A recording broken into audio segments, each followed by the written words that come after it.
সবার আগে জেনে নিতে হবে যিনি সবাইকে পার করে দেওয়ার জন্য ডাকছেন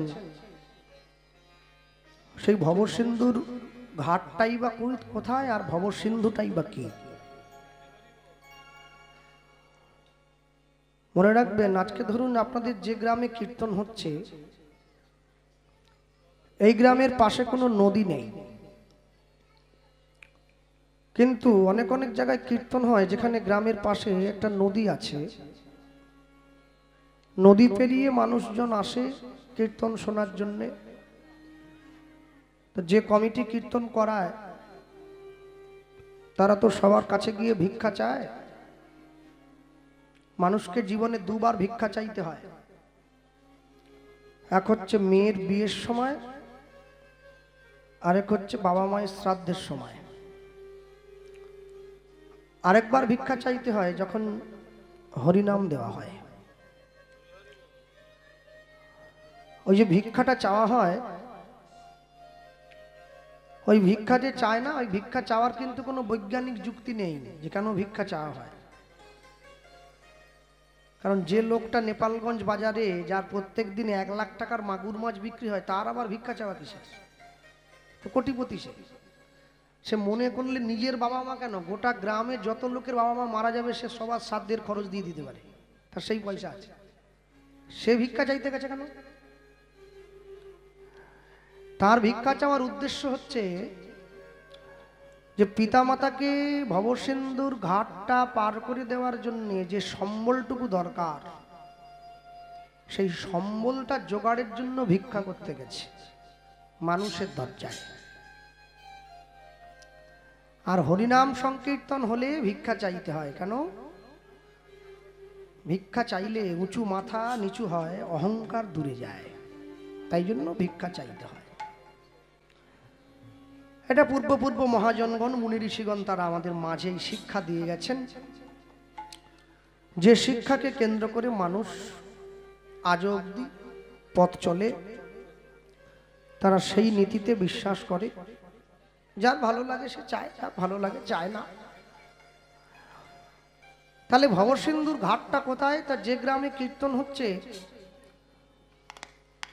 সন্দেশখালী টালি দিয়ে গানে গেলে মাঝে মাঝে দেখা যায় তো নৌকো করে মানুষের কীর্তন শুনতে আসে। যে নৌকার মাঝি, যার ছোট্ট একটা নৌকা আছে, তাকে গিয়ে কমিটির ছেলেরা প্রশ্ন করছে, ভাই আমাদের গ্রামে তো কীর্তন, তো তুমি তো এই গ্রামেই থাকো, তো আমাদের কীর্তনে কিছু ভিক্ষা টিক্ষা দাও, দল টল আসবে, এত লোকের সেবা টেবার ব্যবস্থা। তো ও বলছে, দেখো দাদা, আমি আর পয়সা বা রোজগার করি, আমি এই কোনোরকম নৌকো চালিয়ে একটু নিজের পেটের জোগাড় করি, একটু অন্ন সংস্থান করি, আমি আর কি ভিক্ষা দেবো? আর আমি যেটা দেবো সেটা তোমাদের মনে লাগবে না। ও 2, 5, 10 টাকা 50 টাকায় কি হয়, যেখানে একটা হরিনামের বাজেট আছে হয়তো 5 লক্ষ টাকা। কমিটির সভাপতি বলছে, তোমার কি কিছুই দেওয়ার নেই? যে দেখো, তোমরা যারা পকেট থেকে পয়সা দিচ্ছ, যারা হরিনাম করার জন্য এত মানুষের কাছে ভিক্ষা চাইছো, মানুষ যার যা ভালো লাগে যেভাবে দিচ্ছে, আমিও পিছিয়ে থাকবো না, আমিও একটা ভিক্ষা দেবো। বলে, তুই আবার কি দিবি? এই তো বললি দিতে পারবি না। বলে, না, প্রথমে বলেছিলাম দেবো না, দিতে পারবো না, এখন বলছি দেবো। কি দেবো? বলছে, আমি এই নৌকোটা ভিক্ষা দেবো, যে নৌকায় করে আমি লোক পারাবো। মানে নৌকা নিয়ে গিয়ে হরিনামের আসনে কি নৌকা কি বসিয়ে রাখবো? বলছে, না, ওই নদীর ওপার থেকে যত লোক আমাদের গ্রামে কীর্তন শুনতে আসবে, আমি সবাইকে নৌকা করে নদীটা পার করে দেবো, আবার কীর্তন শেষ হলে আবার নৌকো করে ওপারে করে দেবো, কোনো পয়সা নেবো না, বিনা পয়সা। আমি এই নৌকোটাকে ভিক্ষা দেবো। দেখবেন ব্রাহ্মণ ঠাকুর যখন শ্রাদ্ধ করেন, শ্রাদ্ধের সময় আমাদেরকে কড়ি দিতে হয় বৈতরণী পার করার জন্য।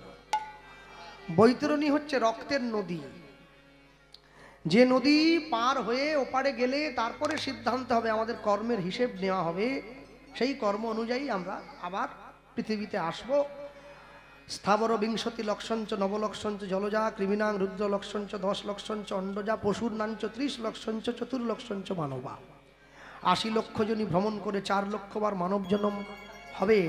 পরবর্তী জীবনে আমি কি হওয়ার যোগ্য সেইটা বিচার ওখানে গিয়ে হবে, তার আগে নদীটা পার হতে হবে।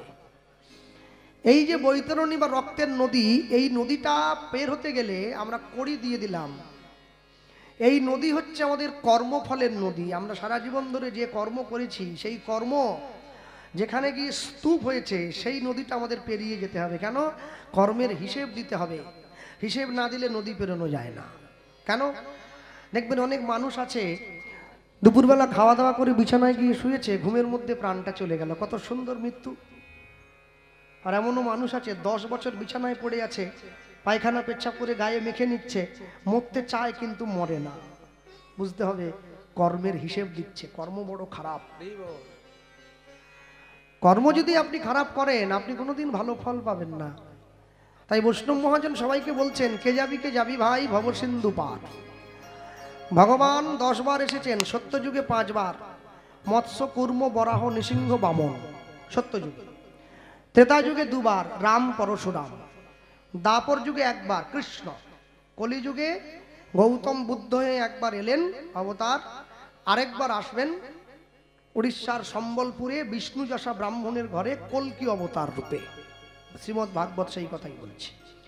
তাহলে এই 10 অবতার। কিন্তু এই যে 10 অবতার হয়ে ভগবান এলেন, কোনো যুগে ভগবান এত দয়ালু হননি মহাপ্রভু হিসাবে যতটা দয়ালু হয়েছেন। যার জন্য লোকে বলে অবতারের সার গোরা অবতার। যত যত অবতার সব অবতারের সার। কেন? যত জায়গায় ভগবানকে দেখছেন দেখবেন সব যুগে ভগবান হাতে অস্ত্র নিয়ে আছে। নারায়ণের হাতে চক্র আছে, রামের হাতে তীর ধনুক আছে, পরশুরামের হাতে কুঠার আছে। কিন্তু কলিযুগের ভগবান তার হাতে কোনো অস্ত্র নেই, খালি হাতে। হ্যাঁ, রাম আদি অবতারে ক্রোধে যুদ্ধে অস্ত্র ধরে অসুরে করেছে সংহার। এবে অস্ত্র না ধরিল প্রাণে কারো না মারিল, নাম প্রেমের মালা গাঁথি পরাইল সংসার। নিতাই গৌর প্রেমানন্দে হরি বল হরি বল। আমাদের মেদিনীপুর থেকে একটা লোক জানেন পুরীতে গিয়েছিল জগন্নাথ দেখতে। তো এটা এইটুকু স্বীকার করতে হবে, আমাদের মেদিনীপুরে ভালো ভালো ভক্ত বৈষ্ণব আছেন, যারা হয়তো প্রচারে থাকেন না, আড়ালে থাকেন, ছোট্ট কুঁড়ে ঘর, আমাদের মতো বড় বাড়ি গাড়ি তাদের নেই, কিন্তু তারা ভক্ত। তারা ভগবানকে মনে প্রাণে বিশ্বাস করেন, স্মরণ রাখেন। তা আমার গুরুদেবের মুখে শোনা কথা, অনেক বছর আগে জগন্নাথ দেখতে গিয়েছে, আর পুরোহিত ব্রাহ্মণ ঠাকুর জগন্নাথের যিনি সেবক তিনি বলছে তুমি এই মন্দিরে ঢুকবে না। বলছে কেন? আমি কি অহিন্দু? কেন? পুরীর মন্দিরে অন্য কোনো লোকের ঢোকার অধিকার নেই, শুধু হিন্দু ছাড়া, পরিষ্কার লেখা আছে ওপরে। এমনকি যারা ইস্কনের ভক্ত তারাও ঢুকতে পারবে না পুরীতে, একদম খুব কড়া। ইন্দিরা গান্ধীকে ঢুকতে দেয়নি। আর আমি তো, যদি ওদের বিন্দু মাত্র সন্দেহ হয় যে আপনি হিন্দু নয়, ওরা সঙ্গে সঙ্গে এসে আপনাকে আধার কার্ড চাইবে, আধার কার্ডটা দাও। সেটা মন্দির কমিটির কঠোরতা বা নিষ্ঠা, আমি যেটাই বলি না কেন, তাদের ব্যাপার। তো সেই ব্যক্তি পুরীর মন্দিরের পুরোহিতকে জিজ্ঞাসা করছেন, কেন আমি কি অহিন্দু? আমি কি ভগবান মানি না? আমি কি ভগবানের ভক্ত নই? আমি কি তাকে পুজো করি না? তাহলে আপনি আমাকে ঢুকতে দিচ্ছেন না কেন? বলছে না, তুমি ঢুকবে না, কারণ জগন্নাথ দেবের নির্দেশ নেই তুমি ভিতরে ঢুকো। কি হয়েছে? এত মানুষে জগন্নাথকে দেখতে আসছে, আর জগন্নাথ দেব বেছে বেছে আমাকেই বলে দিল তুমি ঢুকবে না। হ্যাঁ, এই দেখো বাবার চোখে জল এসেছে। এই হচ্ছে ভালোবাসা। মনে রাখবে, ভালোবাসা যেখানে গভীর হয়। হ্যাঁ, একটু মায়েরা এগিয়ে গিয়ে আসুন তো, পিছন দিকে রৌদ্রপুরে একটু এগিয়ে গিয়ে এসো, একটু এগিয়ে গিয়ে এসো, একটু এগিয়ে গিয়ে সবাই এগিয়ে গিয়ে এসো। হ্যাঁ, এগিয়ে গিয়ে আসুন বাবা মায়েরা সকলে, পিছন দিকে রৌদ্র পড়ে তো, একটু এগিয়ে গিয়ে এসো। হ্যাঁ এসো। আর ইউটিউব ভাইদেরকে বলবো, তোমরা যারা এসছো তোমরা হুটপুট মাঠে দাঁড়িয়ে পড়বে না, মাঝখানে দাঁড়িয়ে পড়লে পিছনের লোক দেখতে পায় না তো। হ্যাঁ, তা আমি সেই ভদ্রলোক বলছে যে না আমি ঢুকবো। বলছে না, জগন্নাথের নির্দেশ যখন নেই আপনি ঢুকবেন না। বলে কেন? জগন্নাথ এত মানুষকে নিষেধ করেনি, বেছে বেছে আমাকে নিষেধ করলো। বলে হ্যাঁ তোমাকে নিষেধ করেছে। বলে কেন করেছে? বলে ত্রেতা যুগে যখন রাম রাবণের যুদ্ধ হয়েছিল না, তুমি রাক্ষসদের পক্ষে ছিলে। যখন যুদ্ধ শুরু হতো তুমি দাঁড়িয়ে দাঁড়িয়ে কাশি বাজাতে, রাক্ষসদেরকে অনুপ্রেরণা দিতে। ওই জন্য জগন্নাথ দেব তোমাকে ঢুকতে নিষেধ করেছে।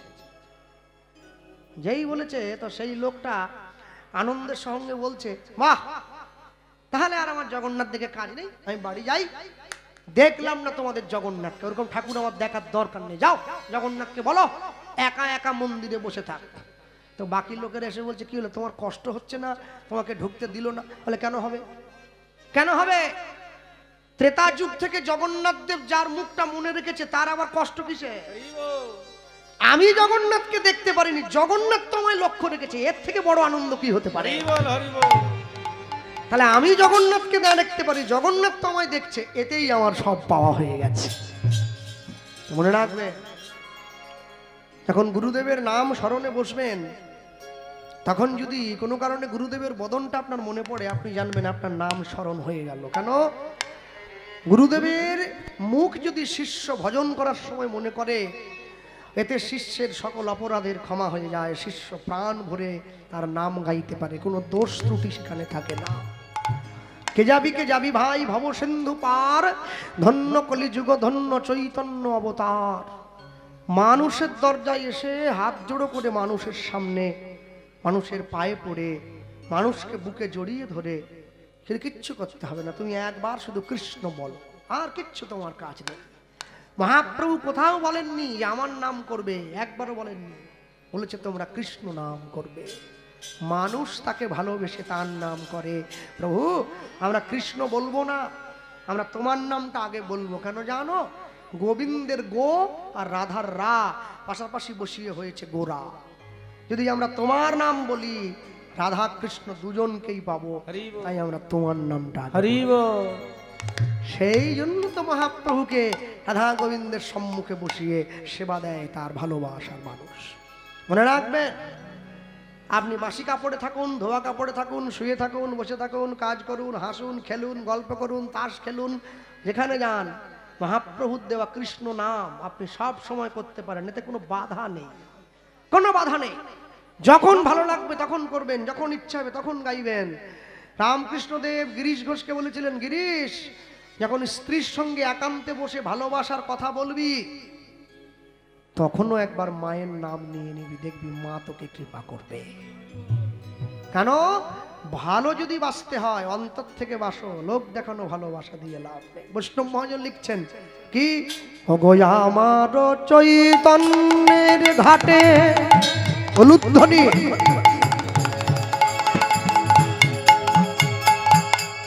ওগো আমার চৈতন্যের ঘাটে,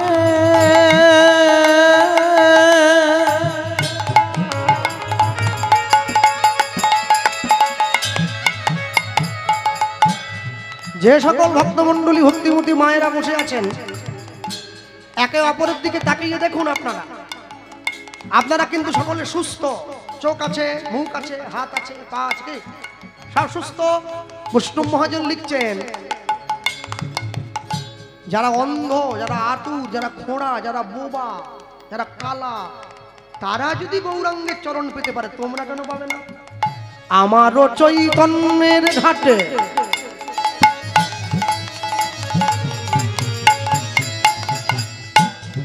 আদান খেয়া বয়, জড় অন্ধ আতুর সব অনায়াসে পার হয়। নিতাই গৌর হরি বল। আমার চৈতন্যের ঘাটে,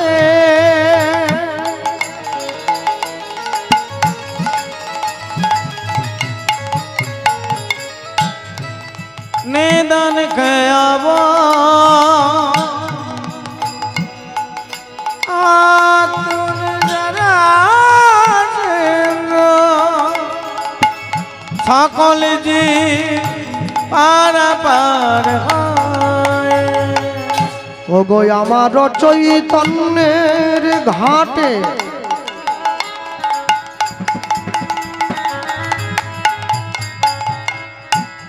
আদান খেয়া বয়। আদান খেয়া মানে জানো? আদান খেয়া মানে যে খেয়া মানে নৌকো। আদান খেয়া মানে যে নৌকোতে উঠতে গেলে কোনো পয়সার দরকার হয় না, বিনা দানে নৌকোতে চড়া যায়, সেই নৌকোটার নাম আদান খেয়া। আমার চৈতন্যের ঘাটে আদান খেয়া বয়, জড় অন্ধ আতুর সব অনায়াসে পার হয়। আতর অনায়াসে পার হয়। সে যে পতিত পাবন গৌর হরি, সে যে পতিত পাবন গৌর হরি। দেখো নিতাই চাঁদে সঙ্গে করি, পতিত পাবন গৌর হরি। জীবের হাতে ধরি আর পায়ে পড়ি, পতিত পাবন গৌর হরি। সে যে লয়ে এলো নামের তরি, পতিত পাবন গৌর হরি। ওই যে পার করিতে ভব তরি, পতিত পাবন গৌর হরি।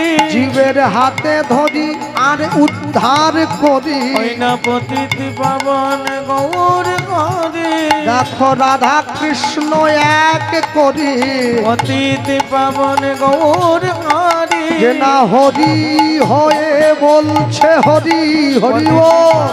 গৌর হরি হরি হয়ে বলছে হরি। পতিত পাবন গৌর হরি। পতিত পাবন গৌর হরি। পতিত পাবন গৌর হরি। মানুষের দরজায় ভগবান গিয়ে দাঁড়িয়েছে। গৃহে বা বনেতে থাকো হা গৌরাঙ্গ বলে ডাকো, নরোত্তম মাগে তার সঙ্গ। যে গৌরাঙ্গের নাম লয় তার হয় কৃষ্ণ প্রেমোদয়, তারে মুই যাও বলি হারি। গৌরাঙ্গ গুণেতে ঝুরে নিত্য লীলা তাহে স্ফুরে, সেজন ভকতি অধিকার। যেদিন দেখবেন হরিনাম শুনতে গিয়ে, কীর্তন শুনতে গিয়ে আপনার মনে তার জন্য প্রেম এসেছে, প্রেম যখন গাঢ় হয় ভাব হয়, ভাব পাকলে মহাভাব হয়, মহাভাব গাঢ় হলে চোখে জল এসে যায়, তখন জানবেন কোথাও না কোথাও ভক্তি একটু হলেও আপনার ঘরের দরজায় দাঁড়িয়ে কড়া নাড়ে যে তুমি একবার আমাকে ভেতরে প্রবেশ করতে দাও। মানুষ যখন ভক্তি আশ্রয় করে, জগতের কোনো যুক্তি তার কাছে যুক্তি বলে মনে হয় না, সে জানে ভক্তিতেই সব। শাস্ত্রকার লিখেছেন অচিন্তং খলু যে ভবা নিত্যং তং স্তর্কেন যোজয়তে।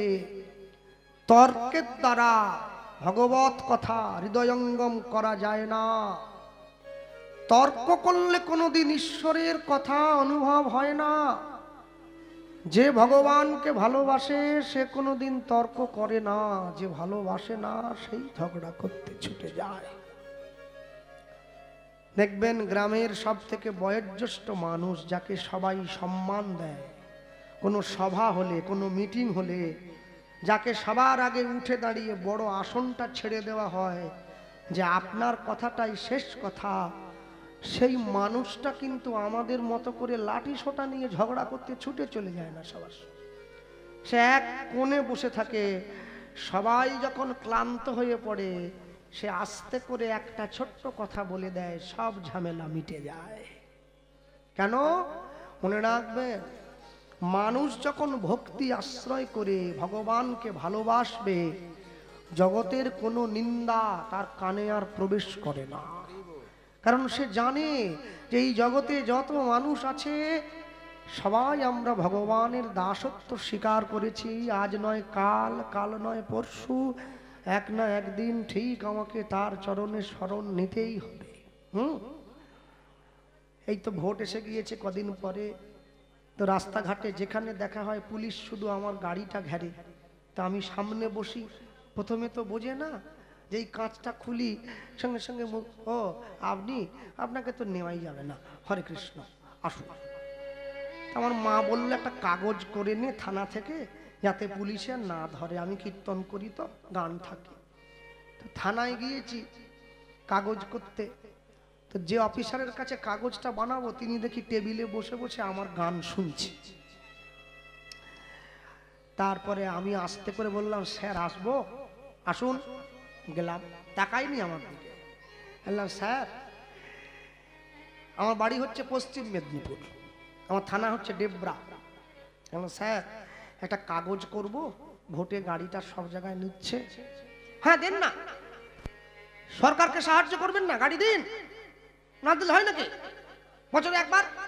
বললাম স্যার আমি তো কীর্তন করি, তো যারা আমাকে বায়না করে রেখেছে আমি যদি না যেতে পারি তাদের মুখ ছোট হয়ে যাবে না সবার কাছে? আমি ছোট হয়ে যাব, মানুষ তাদেরকে কথা শোনাবে যে তোমরা ওই নামের কীর্তনিয়াকে বায়নাই করনি, আমাদেরকে মিথ্যে মিথ্যে বলে পয়সা নিয়ে নিয়েছো। মুখটা তুলে দেখে আমার দিকে তাকিয়ে আছে, বলছে আপনি কি সেই লোক যার গান আমি শুনছি? বললাম হ্যাঁ। সঙ্গে সঙ্গে বলছে বসুন। বসতে বলছে আপনি থানায় কি করছেন? থানা আপনার জন্য নয়, থানায় আপনার কি দরকার? থানায় কারা আসবে? চিটিংবাজ, গুন্ডা, বদমাশ, লুচ্চা, লম্পট, লাফাঙ্গা, চরিত্রহীন, থানায় আপনি কি? হ্যালো স্যার কাগজ একটা করবো বলে এসেছি। না না কাগজ লোক পাঠিয়ে দেবেন তো। আমি বুঝ থানায় যে এসেছেন এটা ঠিক ভালো লাগছে না, সঙ্গে সঙ্গে কাগজটা লিখে দাঁড়াবেন না, বেরিয়ে চলে যান থানায়। মনে রাখবেন সবার জন্য সব জায়গাটা নয়। শিক্ষা হচ্ছে এটা, যাকে যে জায়গায় খাটে, কেউ বা মাঠে, কেউ বা ঘাটে, কেউ বা রাজপাটে, ওই খাটে কি কুবজা খাটে যে খাটে রাধা রানী খাটে? সবাই সব জায়গায় খাটবে না, সবাই ভক্তি আশ্রয় করবে না, সবাই মহাপ্রভুর চরণ ভালোবাসবে না। কেউ কেউ যুক্তি দিয়ে তর্ক করে ভুল ভাল প্রচার করে ভগবানের নামে উল্টো পাল্টা ফেসবুক ইউটিউবে ছেড়ে দুদিনের জন্য একটু পয়সা কামিয়ে নিয়ে ভাইরাল হবে। হ্যাঁ, কিন্তু না, এইভাবে কোনোদিন মানুষের মনে জায়গা করে নেওয়া যায় না। মানুষের মনে জায়গা করে নিতে গেলে সবার আগে মানুষের ভালোবাসাটা অর্জন করতে হয়। কারো অন্তরে রাগ তৈরি করে ভালোবাসা পাওয়া যাবে না, ভালোবাসা দিয়ে ভালোবাসা নিতে হবে। কেন? ভালোবাসো, ভালোবাসা শুধুই তাকে ভালোবাসায় ভালোবাসা দিয়ে বেঁধে যে রাখে। সবার জন্য ভালোবাসা নয়, যে ভালোবাসতে জানে তুমি তাকে ভালোবাসা দাও, দেখবে সে তোমার ভালোবাসাকে ফেরত দেবে। যে ভালোবাসতে জানে না তুমি তাকে ভালোবাসছো কেন? যে কথা সারাদিন আমার বাবা বলতেন, জানো কৃষ্ণ, মানুষ সারাদিনে 1,00,000 কথা বলে সকাল থেকে ঘুমানোর রাত্রি আগে পর্যন্ত। হ্যাঁ, এই সকাল থেকে রাত্রি পর্যন্ত 1,00,000 কথার মধ্যে যদি বেশি নয় মাত্র 5,000 কথা আমার ভগবানের জন্য বলতো না, শেষের দিনে ভগবান ঘরের দরজায় এসে দাঁড়াতো। বলি না তো, শুধু তো নিজের জন্য কথা, নিজে কি খাবো, কোথা ঘুমাবো, বাড়ি কটা হবে, ব্যাংক কি হবে, টাকা কি হবে। তারপরে যেদিন আমার ভাড়া শেষ হয়ে যাবে, এইবারে মালিক এসে গেছে, গায়ে কাদা মাখলে কি জম ছাড়ে নাকি? কাদা মেখে নিলেও মরে যেতে হবে, যাওয়ার কোনো জায়গা নেই। রাবণ কুম্ভকর্ণের মতো বড় বড় বীর তারা হেরে গিয়েছে মৃত্যুর সামনে, আর আমি তো সামান্য।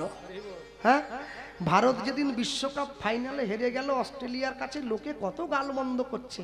হ্যাঁ, এই হলো খেলা। আমাদের নেপালগঞ্জের মন্টু মণ্ডলকে পাঠিয়ে দিলে ম্যাচ জিতিয়ে দিত একা। তোরা এই খেলতে গেছিস এতগুলো করে পয়সা নিয়ে, কি গালাগাল দিচ্ছে। তা আমার মাকে আমি রাত্রিবেলা গিয়ে মায়ের হাত ধরে বলছি, মা ভারত যে বিশ্বকাপে হেরে গেল একটা শিক্ষা দিয়ে গেছে আমাদেরকে। মা আমাকে আবার উপহাস্য করছে, তোর সব কিছুতে শিক্ষা। তুমি কিন্তু আমার কথাটা না শুনে রেগে গেলে। আচ্ছা বল কি কথা? আমি শোনো, ভারতবর্ষের ওই 11 জন খেলোয়াড় যারা দেশের হয়ে খেলছে, ওরা পুরো বিশ্বকে শিক্ষা দিয়ে দিয়েছে। কি শিক্ষা জানো? অতিরিক্ত আত্মবিশ্বাস, অতিরিক্ত অহংকার তোমার জীবনে পতন ডেকে আনবে। তুমি 10টা ম্যাচ জিতে গিয়েছো, তুমি ভেবেছো আমি 11 নম্বর ম্যাচে গিয়ে অনায়াসে জিতে যাব। হয় না, তোমার জীবনের ফাইনাল খেলা ওটা। তোমার বিপক্ষে যে খেলবে সে যে সে দল নয়, সেও সবাইকে হারিয়ে এসেছে, তাকে তুমি হালকা ভাবে নিও না। আমাদের জীবনের ফাইনাল খেলা হচ্ছে মৃত্যু, যে আমাদের বিপক্ষে খেলবে। আমি জীবনের সব খেলায় জয়ী হলেও মৃত্যুর কাছে আমি জিততে পারবো না, আমাকে হেরে যেতেই হবে। তাহলে মনে হয় নাকি কাপুরুষের মতো হেরে যাওয়ার থেকে মাথা উঁচু করে মৃত্যুর সামনে গিয়ে দাঁড়ানো ভালো, যে আমি তোমাকে বরণ করব কিন্তু মাথা আমি নত করব না। তুমি আমাকে নাও আমি জানি, কিন্তু তুমি কোনোদিন এই প্রতিশ্রুতি আমায় দিতে পারবে না, এই কথা আমার বিরুদ্ধে বলতে পারবে না যে আমি তোমার নাম না নিয়ে পৃথিবীতে সময় কাটিয়েছি। আমি তোমায় ভালোবেসেছি, তোমায় সময় কাটিয়েছি, তোমার নাম নিয়েছি, তোমার সেবা দিয়েছি, তবে আমি তোমার চরণে আসতে পেরেছি। কর্ম বিপাকে গতাগতি পুনঃ পুনঃ রতি রহু তুয়া পরসঙ্গ। কেন? এখন কুরুক্ষেত্রের যুদ্ধ শেষ হয়ে গেল না, কৃষ্ণ যখন সবাইকে বলছে ভীম অর্জুন নকুল সহদেব, এই আমি আসি রে, এই যুদ্ধ শেষ, অর্জুন ভালো থেকো। যুধিষ্ঠির আর মিথ্যে কথা নয়, জীবনে একটা বলেছিলে ছোট্ট অশ্বত্থামা হতো, আসতে বলেছ ইতি গজ, এর জন্যই তোমার বড় শাস্তি হবে। তবে আমি চেষ্টা করবো একটু যাতে কমানো যায়, আর কি একটু যেন কমানো যায়, তবে আর না, ভালো থাকবে, আমি আসি। কুন্তির কাছে গিয়ে দাঁড়িয়েছে। কুন্তিকে হবে কৃষ্ণের পিসি, হাত জোড়ো করে বলছে পিসি তাহলে আসি, আমাকে আমার ঘরে যেতে হবে তো পিসি। কুন্তির চোখে জল এসেছে। কি হলো? এত বড় বড় সান্ডা মার্কা ছেলেগুলো তোমার, হ্যাঁ তোমার ভীমের গায়ে 10,000 হাতির শক্তি, তুমি তো তার মা, তোমার চোখে জল কেন থাকবে? না না কৃষ্ণ চলে যাবি বাবা, যেতে তো হবে, আমার নিয়ম তো, আমি এক জায়গায় বেশিক্ষণ থাকতে পারি না, একবার এই ঘর, একবার এই ঘর, একবার এই ঘর, যে কোনো ঘর থেকে আমাকে চলে যেতে হয়। তা আমি আসি পিসি, কিন্তু কবে আসবি? যবে তুমি ডাকবে, যাবে তোমরা ডাকবে আমি তবেই আসবো, না ডাকলে কি করে আসবো? কৃষ্ণ একটা জিনিস চাইবো, বলো। তোমার ছেলেদেরকে রাজ্য দিয়ে দিলাম, হস্তিনাপুর দিয়ে দিলাম, এত বড় সাম্রাজ্য দিয়ে দিয়েছি, আর কি আঁচলটা পেতে দিয়েছি। তুমি কৃষ্ণের কাছে ভিক্ষা চাইছো, তা আবার আঁচল পেতে? না, এটা তুমি ঠিক করো। যাও বাড়িতে গিয়ে বড় বস্তা নিয়ে এসো, হিরে সোনা দানা মণি মাণিক্য টাকা পয়সা কি লাগবে তোমার। আঁচল পেতে কেউ ভগবানের কাছে ভিক্ষে চায়? মানুষগুলো তো আমাকে একটা নকুল দানা দিয়ে 300 রকমের জিনিস চায়, আর তুমি? তোকে সেবা দেওয়ার ক্ষমতা আমার নেই বাবা, আঁচলটা পেতে দিয়েছি, এটা দিলেই হবে। কি নেবে তুমি? যদি পারিস আমাকে আঁচল ভরে একটু দুঃখ দিয়ে যা। হরি বল, হরি বল। ভগবান আশ্চর্য হয়ে গেল, আমার কাছে দুঃখ চাইছো? জগতের মানুষ আমার কাছে সুখ চায়, তুমি দুঃখ চাইছো পিসি? কেন চাইছি জানিস? সুখ পেলে তো আমি তোকে ভুলে যাব বাবা, দুঃখ পেলে তবেই তো আমি তোকে মনে রাখবো। দুঃখ তুমি আমায় দিও, দুঃখে আমি বড় খুশি, সুখ তুমি তাকে দিও যাকে আমি বড্ড ভালোবাসি। জগতের মানুষ যারা তোমার কাছে সুখ চায় তুমি তাদেরকে সুখ দেবে, আমায় তুমি দুঃখ দেবে। কেন জানো? দুঃখ পেলে আমি তোমায় ডাকবো, তখন তুমি আমার কাছে আসবে, আমি তোমার চরণ পাবো, তবেই তো বুঝবো ভালোবাসি। তাই বৈষ্ণব মহাজন লিখছেন, কি লিখলেন শেষে গিয়ে? কি লিখছে জানো? ওগো সকল জীব পার হইল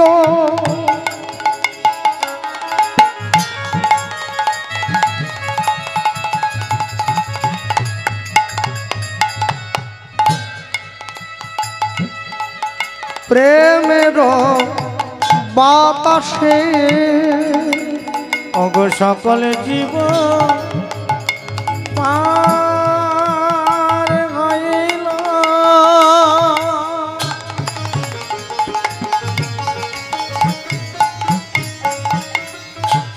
প্রেমের বাতাসে, ওগো সকল জীব পার হইল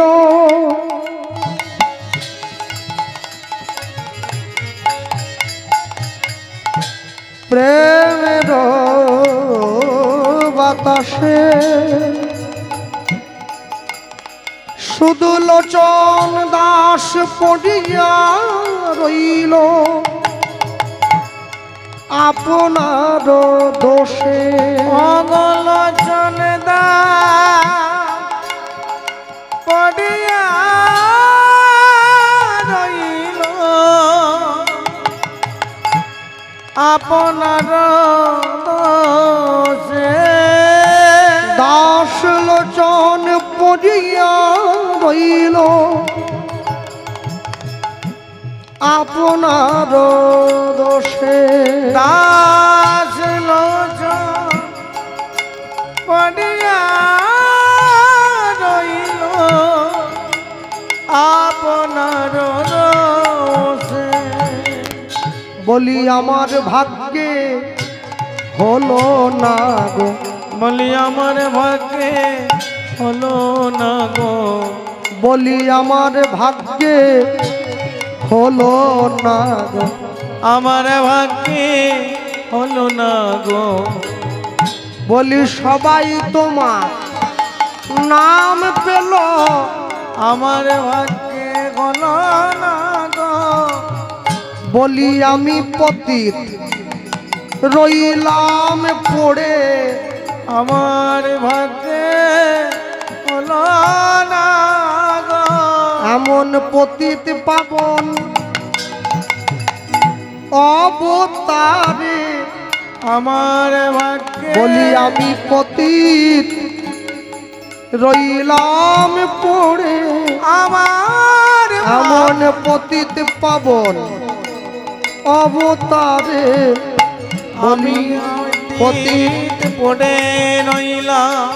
অগয় আমি পতিত রইলাম পড়ে, এমন পতিত পাবন অবতারে, আমার ভবে গোনা দিন ফুরায়ে গেল, পতিত পাবন অবতারে, আমার ভবে আসা যাওয়া সার হলো, পতিত পাবন অবতারে, আমার আসা যাওয়া সার হলো, পতিত পাবন অবতারে, বলি হে আমার গৌর হরি, পতিত পাবন অবতারে, আমায় চরণ তলে ঠাঁই দিও গো নিতাই গৌর হরি বল।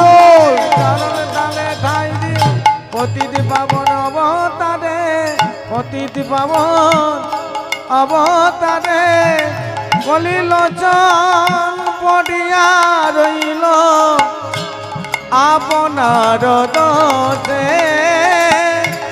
লোচন পড়িয়া রইল আপনার দোষে। সব জীবী পার হইল প্রেমের বাতাসে, প্রেমের বাতাসে অগলোচন পড়িয়া রইল, পড়িয়া রইল আপনার দোষে, অগলোচন পড়িয়া রইল আপনার দোষে।